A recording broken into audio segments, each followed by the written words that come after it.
Today we're talking about the Byzantine Empire. So some questions you might want to ask. What is the Byzantine Empire? Who were the key element, or what were the key elements of Byzantine Christianity? How did Justinian extend Byzantine power, and why did the Byzantine Empire collapse? Of course, at the end of the empire, you want to ask, what is the legacy of the empire and the heritage of the Byzantine Empire? So here's some terms you need to know: Constantinople, Justinian, Justinian's Code, and what is an aristocrat. Theodore, the patriarch, icon, the Great Chisholm. So we're going to talk about the Byzantine Empire in 610 AD. The Eastern Roman Empire officially became known as the Byzantine Empire. Capital city was Constantinople, formerly Byzantium. Remember, this is before Constantine came in, the Roman emperor, and he changed the name of the city to Constantinople. It was the center of the empire. It's in a very favorable location for trade, and of course, it's one of the wealthiest cities in the ancient world. And as you see here on the map, it is centrally located. So preserving culture, here we go. The Byzantine Empire promoted the blending of Greek, Roman, and Christian cultures and Middle Eastern cultures. Over time, much of the art and the architecture reflected the styles of the Middle East Persian Empire, while retaining the basis of Rome. Most importantly, though, the Byzantines preserved the learning and writing from ancient Greece and Rome. Much of it had been lost or destroyed in the West by the invasions of the Germanic tribes after the Roman Empire fell. So the Byzantines, however, wanted to establish themselves separate from Rome. They didn't want to be known as Rome East. So, for example, they changed the official language from Latin to Greek. Byzantine Christianity. Other ways in which the Byzantines differed was their views on Christianity. While there are many similarities, they did disagree on a great many issues. So here's some similarities and differences between the Eastern Orthodox Church and the Roman Catholic Church. Keep in mind, Orthodox means correct or the normal way to do things, and Catholic means universal, and I think it's Latin, means universal. So if you look here, Roman Catholic services are conducted in Latin. The Pope is the overall authority of all, including kings and emperors. Priests in the Roman Catholic Church remain celibate. In other words, they cannot marry or have families. Divorce is not permitted. Icons are allowed in worship. If you look in the Eastern Orthodox, services are conducted in Greek. The emperor claims authority over the patriarch and other officials. Priests can marry and have kids. Divorce is permitted under certain circumstances. Icons and idols are forbidden. So, and also with the Eastern Orthodox Church, there is no formal church hierarchy. There is no formal pope. There is a patriarch, but not a whole formal system of cardinals and bishops. Some similarities: both religions are based on the teachings of Jesus Christ in the Bible. Both have baptisms, and both seek converts. So upheavals in the church. Since the split of the Western and Eastern Rome, the church also experienced this schism or split. The split cannot be traced back to one single event, but many disagreements between Eastern and Western viewpoints over cultural differences. In politics, the Pope, church celebrations created a divide in the church that could not be repaired. This is going to be known as the Great Chisholm or the East-West Schism. It's made official in 1054 when the Pope and the Patriarch excommunicated one another. In other words, they kicked each other out of their religion. So this is what it looks like. If you look, the orange would be Roman Catholic and the blue would be the Eastern Orthodox.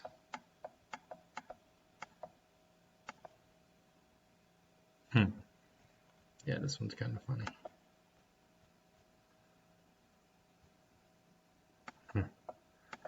So, there's many different emperors we could talk about in the Byzantine Empire, but the one we're going to really focus on would be Justinian. Justinian was perhaps the greatest Byzantine emperor. He hoped his empire would be the great ancient Rome Empire, or be as great as the great ancient Roman Empire. Justinian wanted to recover the lands lost to the invaders and reconstitute the Roman Empire. Justinian was able to take back much, but not all, of the territory that had once belonged to Rome. So if you look, here's Justinian's empire. If you look at the gold over here, this is what he adds on. So he gets back a lot of ancient Rome, but he doesn't get back all this stuff in here.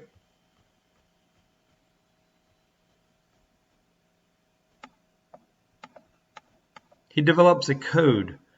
For his empire, Justinian organized the laws with over 4,000 written laws. They were better known as the Justinian's Code. This code was based on Old Roman law. These laws defined issues such as citizenship, marriage, inheritance, slavery, property rights, as well as criminal acts and punishments. This code is significant because it laid out rules for a massive kingdom which helped him both unify and control his empire. Justinian the Builder, as you see here, although Justinian also launched a massive building program in Constantinople. During his time, he built massive walls to protect the city. These walls helped protect the city from attack for over 1,000 years. He also built many bridges, aqueducts, and churches. The Hagia Sophia would be his greatest building achievement. However, and it's a church. It means holy wisdom in Greek. This is the church that's said to have 4 acres of gold tile. So the Hagia Sophia is important for both religious and architectural reasons. It is renowned for its domes and was the largest cathedral in the world for nearly 1,000 years. The Hagia Sophia was the center of the Eastern Orthodox Christianity and was known as the Vatican of the East.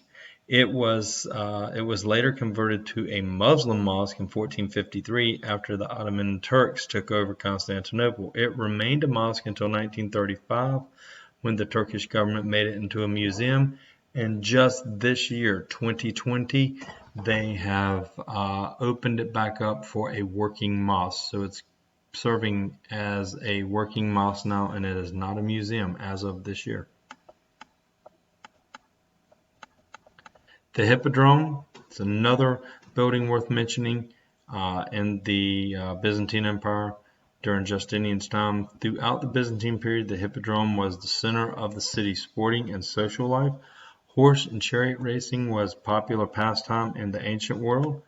In fact, the Hippodrome came from the Greek hippos, meaning horse, and drome, meaning path. And this one, I think, could hold over 100,000 people, so is roughly, spectator size of one of our major football stadiums today, like Texas Stadium holds 100,000. So they also had a hippodrome in Rome as well. So we often think of the Colosseum, and that's what you think of in Rome, but they had a massive hippodrome in Rome as well. There you go. As it says, the largest hippodrome sat over 100,000 spectators. It was said to have been elaborately decorated with works of art and tapestry.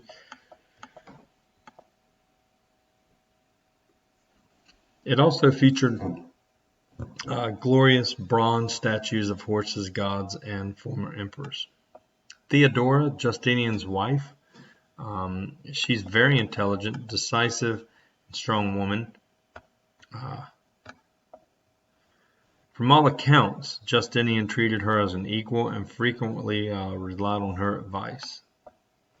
The Nico riots, these are important to talk about. kind of gives you a little insight into her character. Justinian married Theodora, but Theodora was known to, have been a circus worker, an actress, and a prostitute at some point in time. But whatever her character before she married Justinian, in 532 you have a chariot race at the Hippodrome. It gets out of hand, and violence and chaos floods the streets of Constantinople. Several senators saw the chaos as an opportunity to overthrow Justinian. In fact, Justinian was scared for his life and was ready to flee, actually through the escape tunnel in the palace. And his wife, Theodore, proclaimed, "It's better to die a ruler than to live as nothing." And Justinian instead sent the army and put the riots down. So it was Theodora's courage that actually is credited with saving her husband's empire. So, as you see, after the revolts, the city of Constantinople had to be rebuilt. Theodora aided in the rebuilding and the construction of the aqueducts, bridges, churches, which culminated in the creation of the Hagia Sophia. She also led a series of reforms and laws that elevated the rights and status and promoted equal treatment of women throughout the empire. For all of this, she is the most famous woman in Byzantine history. By the way, just to throw this out there to you as well, Justinian is one of the 5% of people to contract the bubonic plague and live. He contracts it, I believe, in 549, somewhere along in there. And it changed his personality. He actually had scars on his face, and he was known as a early to bed, up early guy. But after the plague, he wandered the halls of the palace at all times of night, talking to himself and all that good stuff. But he survived it. The fall of the Byzantines. After hundreds of years of glory, fortunes changed for the Byzantine Empire. The empire was almost continuously plagued by different groups along its borders seeking more territory. Many attacks came from groups such as the Turks, Persians, Slavs, Vikings, and Mongols. Muslim armies started to gain control of much of the Mediterranean. The Crusades here do not help matters. In 1095, Byzantine Emperor Alexis I appealed to the Pope for help in defeating the Muslim invaders. Seeing a great opportunity to gain back the power in the East after the Great Schism, popes agreed. While temporarily successful, the Crusades were really a disaster.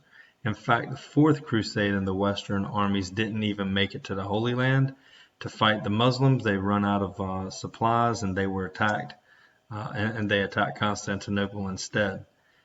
This just illustrated how bad the feelings were between the East and the West. The empire never really recovers from these events. And in fact, the Crusades, the only the purest one was the first one, but most of them were just political and just thuggish kind of stuff going on. Crisis and collapse. Constantinople falls to the Ottoman Turks in 453. The Muslims rename it Istanbul, to which it has its name today, and they fall to the Turkish leader Mehmet II, who was like 21, 22 years old at the time.